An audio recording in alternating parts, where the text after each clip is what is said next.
morning and greetings from Northumberland. It's the 17th of May and it's a sunny but misty morning. The sea mist has come in and we continue our journey through St. John's Gospel. And it's a powerful message today from Jesus. These passages now that are from John chapter 14 at the moment are those words that John records Jesus speaking before his death. And we often rush through them, particularly on Maundy Thursday when we're thinking about the narrative of the story. But these Easter rereadings of them give us a chance to look at the power of what Jesus says. And as I read these words, they reminded me of every funeral I've taken and the things that I say when I take a funeral. One of the things I say very often to the people gathered there is that nothing I can say can take away their sense of loss. But in that sense of loss, it's important to have hope. And as I say those words, I'm going to read what Jesus says in John chapter 14, verses 27 to 31. Peace I leave with you, my peace I give to you.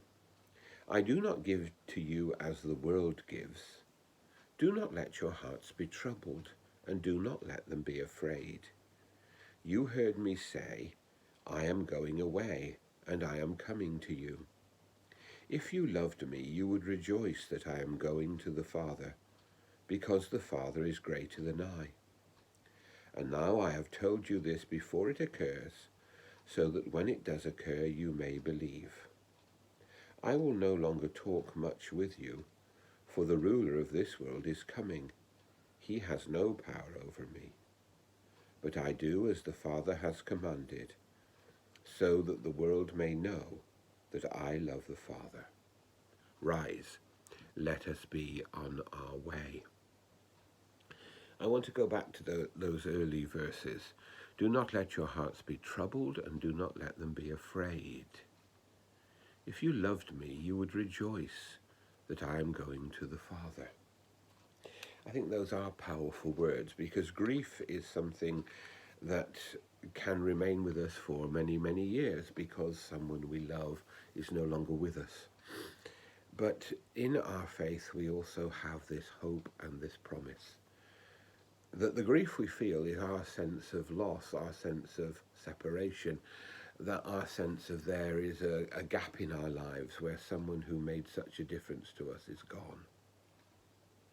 But grief should not be for the person who has gone, because Jesus clearly says that we can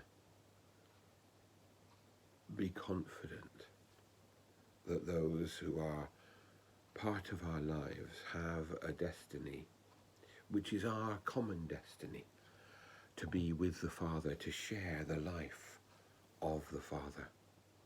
If you love me, you would rejoice that I am going to the Father. He speaks of himself, but he also speaks this of us all, that we have the destiny to be, as he says in this chapter, to be where he is.